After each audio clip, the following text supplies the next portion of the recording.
የኦጋዴኑ ነዳጅ ግዙፍ እድል ይዞ እየመጣ ነው ተብሏል። እንመለስበታለን። የጌታቸው ረዳም ፕሬዝዳንት ሆኖ መመረጥም ሌላኛው ጉዳያችን ነው።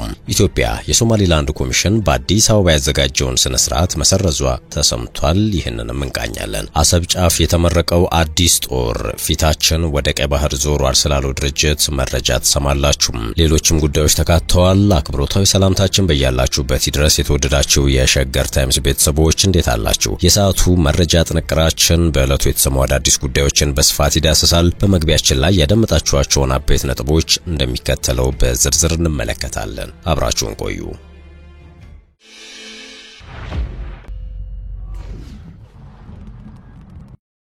ወደ ቀዳሚው ጉዳያችን እናምራችሁ። ጌታቸው ረዳ ፕሬዝዳንት ሆነው ተመርጠዋል። የስምረት ፓርቲ መስራች ጉባኤ አቶ ጌታቸው ረዳን የፓርቲው ፕሬዝዳንት አድርጎ መርጧል። ፕሮፌሰር ክንደያ ገብረ ሕይወት ደግሞ ምክትል ፕሬዝዳንት ሆነው ተመርጠዋል። እንደዚሁም ፓርቲው ለማዕከላዊ ኮሚቴ ከመረጣቸው 31 አባላት ውስጥ አቶ ጌታቸው ረዳ፣ ፕሮፌሰር ክንደያ ገብረ ሕይወት፣ ወይዘሮ አልማዝ ገብረ ጻዲቅ፣ አቶ ብርሃነ ገብረ ኢየሱስ፣ አቶ ሀፍቱ ኪሮስ፣ ወይዘሮ ሰብለ ካህሳይ፣ አቶ ነጋ አሰፋ የፓርቲው ስራ አስፈጻሚ ኮሚቴ አባል ሆነዋል። አቶ ሙላት ገብረ ስላሴ፣ ወይዘሮ ኬሪያ ኢብራሂም፣ ዶክተር ርዕይ ኢሳያስን ጨምሮ 24 ሰዎች ደግሞ የፓርቲው የማዕከላዊ ኮሚቴ አባላት ተደርገው ተመርጠዋል። ይህን አድርጎ ፓርቲው የአንድ ቀን ጉባኤውን ትላንት ማምሻውን አጠናቋል። የሸዋሮቢት ከተማ አስተዳደር ሰላምና ጸጥታ ቢሮ ኃላፊ መገደላቸው በአካባቢው ሰለባ የሚሆኑ ባለስልጣናትን ቁጥር ከፍ አድርጎታል። የሸዋሮቢት ከተማ አስተዳደር ሰላምና ጸጥታ ቢሮ ኃላፊ ሆኑት አቶ ለማው እንዳፈራው መገደላቸውን የከተማ አስተዳደሩ አስታውቋል። የሸዋሮቢት ከንቲባ ጽሕፈት ቤት ባወጣው መግለጫ ባለስልጣኑ የተገደሉት በጥፋት ቡድኖች በተፈጸመባቸው ጥቃት መሆኑን ገልጿል። እኒህ የመንግስት የሥራ ኃላፊ ከመገደላቸው ከ2 ሳምንት በፊት በተመሳሳይ ሁኔታ በምስራቅ ጎጃም ዞን የመንግስት ባለስልጣን መገደላቸው ይታወሳል። በዞኑ የምትገኘው የእነማይ ወረዳ ምክትል አስተዳዳሪ የነበሩት አቶ አዲሱ ተሻለ በአካባቢው በሚንቀሳቀሱም የፋኖ ኃይሎች ናቸው በተባሉ አካላት በተተኮሰባቸው ጥይት ሕይወታቸው እንዳለፈ መዘገቡ አይዘነጋም። አሁን ላይ ታዲያ መገደላቸው የተገለጸው የሸዋሮቢት ከተማ አስተዳደር ሰላምና ጸጥታ ቢሮ ኃላፊ ደግሞ የተገደሉት በፈሪ የጥፋት ቡድኖች ነው ብሏል። የከተማ አስተዳደሩ መግለጫ የቢሮ ኃላፊው የከተማዋ ሰላም እንዳይፈርስ፣ የህዝቡ ደህንነት እንዳይናጋ ቀን ከሌት ሲሰሩ ነበርም ሲል አክሏል። የከተማ አስተዳደሩ አረመኔያዊ ሲል የገለጸውን ግድያ በፈጸሙት ላይና ከጀርባቸው ያሉትን የጥፋት ኃይሎችን በማደን ለህግ አቀርባለሁኝም ሲል ገልጿል።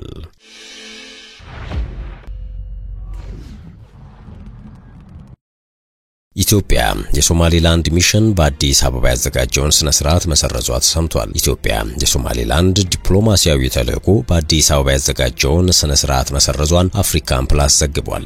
ዝግጅቱ የሶማሊላንድን ተልዕኮ አዲስ ቢሮ በኢትዮጵያ ዋና ከተማ አዲስ አበባ በይፋ ለመክፈት የተቀመጠውን እቅድ ለማክበር ያለመ ነበረ። የመሰናዶ ዕለትም የሶማሊላንድ ፕሬዝዳንት መሐመድ አብዱላሂ ኢሮ በአዲስ አበባ አድርገውት በነበረው ጉብኝት ወቅት እንዲካሄድ ነበር የታቀደው። ለጉዳዩ ቅርብ የሆኑ የመረጃ ምንጮች እንደሚሉት ዝግጅቱ እንዲሰረዝ የሆነው ከወደ ኢትዮጵያ ወገን በተላለፈ ውሳኔ ነው። ይህን ተከትሎም ይህ እርምጃ እንደ አንዳንድ ታዛቢዎች አዲስ አበባ ከሶማሊላንድ ጋር የሚኖራትን ግንኙነት እንዴት መሆን እንዳለበት እያሰበች ሊሆን እንደሚችል የሚያሳይና ይፋ ያልወጣ ግልጽ ምልክት አድርገው ተመልክተውታል። አፍሪካን ፕላስ ኢትዮጵያ የሶማሊላንድ ሚሽን በአዲስ አበባ ያዘጋጀውን ስነ ስርዓት መሰረዟ ተሰማ ሲል ያወጣውን ዘገባ በተመለከተ ከወደ ኢትዮጵያ ባለስልጣናት በኩል ይፋዊ ማብራሪያ አልተሰጠም። ነገር ግን ጉዳዩን ተከትሎ ሐሳባቸውን የሰጡ ዲፕሎማቶች ውሳኔው በሁለቱ ወገኖች መካከል ያለውን ግንኙነት በቅርብ ሳምንታት ውስጥ የበለጠ ጥንቃቄ የተሞላበትና አንገብጋቢ የሆነ መምጣቱን ይጠቁማል ሲሉ ተናግረዋል። ከዚህ ዜና መውጣት ቀደም ብሎም የሶማሌላንዱ ፕሬዝዳንት መሐመድ አብዱላሂ ኢሮ በአዲስ አበባ ያደረጉትን የ2 ቀናት የሥራ ጉብኝት በተመለከተ ከወደ ኢትዮጵያ በኩል መግለጫ አልተሰጠበትም። ፕሬዝዳንቱ ጠቅላይ ሚኒስትር አብይና የመንግስት ባለስልጣናትን እንደዚሁም ወታደራዊ አመራሮች ጋር ተገናኝተው የነበረ ቢሆንም ይፋዊ መግለጫ አልተሰጠም። በተቃራኒው የሶማሌላንድ መንግስት ፕሬዝዳንቱ በኢትዮጵያ ስኬታማ የሚባል የ2 ቀናት የሥራ ጉብኝት አድርገው ተመለሱ ሲል ይፋ ማድረጉ የሚታወስ ነው።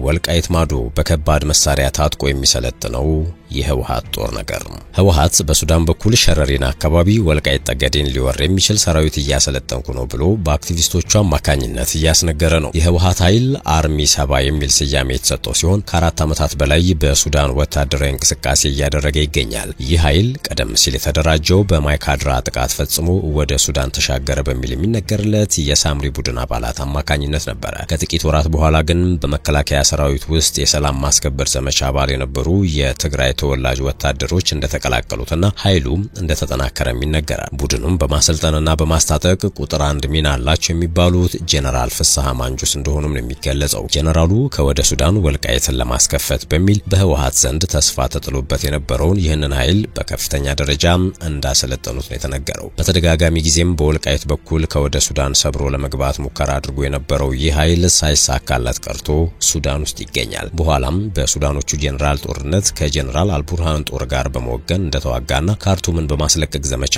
ከኤርትራ ኃይሎች ጋር እንደተሳተፈም ነው የሚሰማው። የአርሚ ሰባ ኃይሎች በቅጥረኝነት ዶላር እየተከፈላቸው በውጊያው እንደተሳተፉ ለሀገር ውስጥ መገናኛ ብዙሃን ቃለ መጠይቅ ያደረጉት የትግራይ ተወላጅ ጄኔራል መኮንንና ፖለቲከኛ ተናግረው ነበር። ጄኔራል ዮሐንስ ገብረ መስቀልና አቶ ክብሮም በርሃ የትግራይ ተወላጆችን በቅጥረኝነት እያዋጉ ዶላር እየሰበሰቡ ነው በሚል መናገራቸው ይታወሳል። ሰሞኑን አነጋጋሪ ቃለ ምልልስ አድርገው የነበሩት ሌተናንት ጄኔራል ጻድቃን ገብረትንሳኤ ደግሞ ህወሓት በኤርትራና ሱዳን በኩል የጦር መሳሪያዎችን እያስገባ ነው በማለት ገልጸው ጦርነት ለመጀመር እንቅስቃሴ ውስጥ ስለመሆናቸው መናገራቸው አይዘነጋም። ጻድቃን ጽምዶ የሚለው ጥምረት በዋናነት ህወሓትና ኤርትራ የጀመሩት ሲሆን የመጀመሪያ ዓላማቸው በወልቃይት በኩል የሱዳንን ድንበር ማስከፈት ነው ብለዋል። ምዕራብ ትግራይን እናስመልስ በሚል ህዝቡን የሚኮረኩር አጀንዳ እየቀሰቀሱ ነው በማለትም ነው የጠቆሙት። ከዚያም በሱዳን የሚገኘውንና ራሱን አርሚ ሰባ ብሎ የሚጠራውን ኃይል በትግራይ ከሚገኘው ታጣቂ ቡድን ጋር ማቀላቀል እንዳቀዱም ከዚህ ቀደም ተነግሮ ነበር። ለዚህ ደግሞ ከህወሓት ጄኔራል መኮንኖች አንዱ ጄኔራል ፍስሐ ኪዳኑ ወይም ፍስሐ ማንጁስ አስመራና ፖርት ሱዳን ለ2 ወራት ቆይተው ተመልሰዋል ተብሏል። ይህ ኃይል ከሰሞኑ በወልቃይት ጠገዴ ሰቲት ሁመራ በረከት በተባለ ቦታ በፈጸመው ጥቃት ገበሬዎችንና የእርሻ ጠባቂዎችን ገድሎ ማሳማው ደሙም ተነግሯል። ይህን ጥቃት ተከትሎ ኢትዮጵያ በውጭ ጉዳይ ሚኒስቴር በኩል ለተባበሩት መንግስታት ድርጅት ክስ ማቅረቧ የሚታወስ ነው።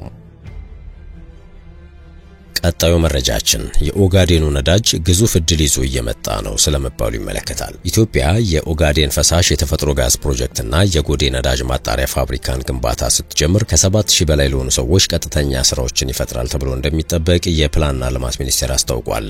ሚኒስትሯ ፍጹም አሰፋ ለፌዴራል ካቢኔ የ100 ቀናት የማክሮ ኢኮኖሚ አፈጻጸም ሪፖርት ሲያቀርቡ ፕሮጀክቶቹ ከአዲስ የማዳበሪያ ፋብሪካ ጋር በመሆን የሥራ ዕድልን እንደሚያስፋፉና የኢንዱስትሪ አቅም እንደሚያሰፉ ተናግረዋል። በሶማሌ ክልል ካሉብ የሚገኘው የኦጋዴን ፈሳሽ ጋዝ ፕሮጀክት በጥቅምት ወር 2025 መጀመሪያ ላይ ስራውን ጀምሯል። በአሁኑ ጊዜ 200 ሰራተኞችን ቀጥሮ እየተንቀሳቀሰ ሲሆን የመጀመሪያ የማምረት አቅሙም 111 ሚሊዮን ሊትር ነው ተብሏል። ከዚህም ባሻገር ምዕራፍ 2 በየዓመቱ ምርትን ወደ 1.33 ቢሊዮን ሊትር ያሳድጋል። ይህም እስከ 2000 ተጨማሪ ስራዎችን ይፈጥራል የተባለው የጎዴ ነዳጅ ማጣሪያ ፋብሪካም ወደ 2000 ለሚጠጉ ሰዎች የሥራ ዕድል እንደሚፈጥር ተገምቷል። የማዳበሪያ ፋብሪካው ሲጠናቀቅ ደግሞ 3000 ጊዜያዊ የግንባታ ስራ ዕድልና 1200 ቋሚ ስራዎችን ይፈጥራል ተብሎ ነው የሚጠበቀው። የፕላንና ልማት ሚኒስቴር ፍጹም በተጨማሪም የኩምሩክ የወርቅ ማዕድን ፕሮጀክትን በተመለከተ ባቀረቡት ሪፖርት ዓመታዊ ምርቱ ከ5 እስከ 7 ቶን እንደሚደርስ እንደሚጠበቅና ይህም ተጨማሪ የሥራ ምንጭ እንደሚሆን ይጠበቃል ባይ ናቸው። አክለውም የቱሪዝም ዘርፉ በዘንድሮ የበጀት ዓመት የመጀመሪያ ሩብ ዓመት ከተጠበቀው በላይ 376615 ዓለም አቀፍ ጎብኚዎች የተስተናገዱበት እንደሆነ በመጠቆም በሚታየው የሀገር ውስጥ የጸጥታ ችግር ውስጥ እንኳን ከታቀደው በላይ 150.6 በመቶ መሳብ ተችሏል ነው ያሉት።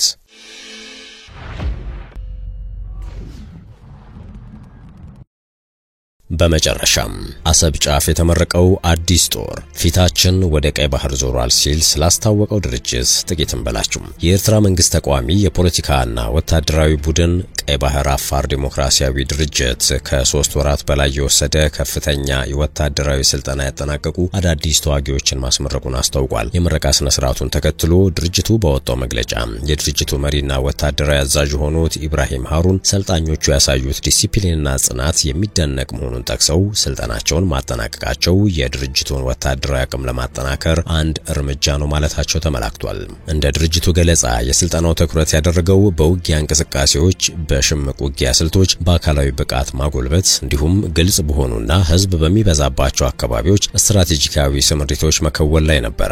ኢብራሂም ሃሩን ቡድኑ የቀይ ባህር አፋር ማህበረሰቦችን መብት የመጠበቅና በኤርትራ መንግስት ይፈጸማል ያለውን ጭቆና የመቃወም ተልእኮውን በድጋሚ አረጋግጧል። አያይዞም አሁን ላይ ያለውን ፖለቲካዊና ወታደራዊ ፍላጎቶችን ለማሟላት የባህር ላይ አቅም ማጎልበትን ጨምሮ ተግባራዊ አቅሙን ለማሳደግ ማቀዱን ተናግረዋል። እንዲሁም የአፍሪካ ቀንድን ሰላምና መረጋጋት አደጋ ላይ ጥሏል ያሉትን የኤርትራ መንግስትን ለመታገል የኤርትራ ተቃዋሚዎች የጋራ ግንባር እንዲፈጥሩም ጥሪ አቅርበዋል። በመጨረሻም ለድርጅቱ ዓላማ መሳካት ቀጣይነት ያለው ድጋፍ በማድረጋቸው ለአፋር ብሔራዊ ክልላዊ መንግስትና ለኢትዮጵያ ህዝብ ምስጋናቸውን አቅርበዋል። ድጋፉም የድርጅቱን እንቅስቃሴ ለማስቀጠል ቁልፍ ምሰሶ መሆኑንም ጠቁመዋል። በኤርትራ በተቃዋሚነት የሚንቀሳቀሰው የቀይ ባህር አፋር ዲሞክራሲያዊ ድርጅት ቀደም ሲል ሐምሌ 6 ቀን 2017 ዓ.ም በአፋር ክልል ሰመራ ሎጊያ ከተማ ካካሄደውና በሺዎች የሚቆጠሩ ሰዎች በታደሙበት ህዝባዊ ጉባኤ ማግስት በወጣው የአቋም መግለጫ ዓላማዎቹ እስኪሳኩ ድረስ ፖለቲካዊና ወታደራዊ ትግሉን በህይወት መስዋዕትነት ጭምር ለመቀጠል ያለውን ቁርጠኝነት አስታውቆ ነበር። ቡድኑ በመግለጫው ከኤርትራ መገንጠል በኋላ ገዢው ህዝባዊ ግንባር ለዲሞክራሲና ፍትህ ከመጀመሪያውኑ በቀይ ባህር አፋር ህዝብ ላይ በርካታ ኢፍትሃዊ ድርጊቶችንና ግፎችን ፈጽሟል ሲል ከሷል። እንዲሁም በአፍሪካ ህብረት ቻርተር ስር የተረጋገጡ መብቶችን በተለይም ደግሞ ከአንቀጽ 1 እስከ 25 የተዘረዘሩትን በመጣስ በቀይ ባህር አፋር ህዝብ ላይ ጭካኔ የተሞላበት ጭቆናና ኢፍትሃዊነትን ተግባራዊ አድርጓል ብሏል መግለጫው። በኢትዮጵያና ኤርትራ ባለስልጣናት መካከል የቃላት ጦርነትን ተከትሎ በአሁኑ ወቅት በድንበር አካባቢዎች ላይ ያሉ ውጥረቱን መንገሱን ያመላከተው ድርጅቱ የቀይ ባህር አፋር ህዝብ የጦርነት ሜዳ እንዳይሆን አስክቶናልም ሲል ገልጿል። በድንበር አካባቢ ያለው ህዝብ እየተፈናቀለ ነው። እስከ 60 ዓመት አዛውንት ወደ ጦር ካምፕ ስልጠና እየገባ ነው። ህዝቡ ወደ አጎራባሽ ሀገራት እንዳይሰደድም ድንበሮችን በመዝጋት ሰቆቃዎችን ይፈጽማልም ሲል ጠቁሟል። በተያያዘም በሐምሌ ወር መጨረሻ ላይ ሌላኛው የኤርትራ መንግስት ተቃዋሚ ቡድን የሆነው የኤርትራ አፋር ብሔራዊ ኮንግረስ በፕሬዝዳንት ኢሳያስ አፈወርቂ ላይ ለሚያካሂደው በትጥቅ የታገዘ ትግል ዝግጅት እያደረገ መሆኑን አስታውቆ ነበር። በወቅቱ አስተያየታቸውን ለዶይቼ ቬለ የሰጡት የቡድኑ የሥራ አስፈጻሚ ኮሚቴ አባልና ቃል አቀባይ አሊ መሐመድ ኦመር ቡድኑም በኢትዮጵያ አፋር ክልል ሰመራ ከተማ ቢሮ እንደከፈተና ስራውን ወደ አዲስ አበባ ለማስፋትም እቅድ እንዳለው ተናግረዋል። የኢትዮጵያ መንግስት እንድንሰራና እንድንናገር እድል ሰጥቶናል። አመራሩ ወደ ክልሉ መመለሳቸው ከዲያስፖራ ተኮር ቅስቀሳ ወይም አክቲቪዝም ወደ መሬት ላይ ወደ ወረደ ንቁ ንቅናቄ መሸጋገርን ያሳያል ሲሉ አክለዋል። ክስተቶቹ የተቀመጡት ጠቅላይ ሚኒስትር አብይ አህመድ የኢትዮጵያን የቀይ ባህር መዳረሻ ስለማግኘት አስመልክተው በጎርጎሮሳውያኑ ጥቅምት ወር 2023 ከሰጡት እንዲሁም ኤርትራና ከጅቡቲ በኩል ወቀሳ ያስከተለውን አስተያየት ከሰጡ በኋላ በኢትዮጵያና ኤርትራ መካከል ያለው ውጥረት እየተባባሰ ባለበት ወቅት የመጡ ናቸው። የኢትዮጵያ የኤርትራና የጅቡቲ ድንበሮችን አቋርጦ የሚኖረው የአፋር ህዝብ ከጊዜ ወደ ጊዜ የአካባቢው የጂኦፖለቲካዊ እንቅስቃሴዎች ማዕከል እየሆነ መጥቷል። የተከበራችሁ የሸገር ታይምስ ተከታታዮች ለአሁኑ ያዝነው ጥንቅራችን አበቃም። በያላችሁበት ሰናይ ጊዜ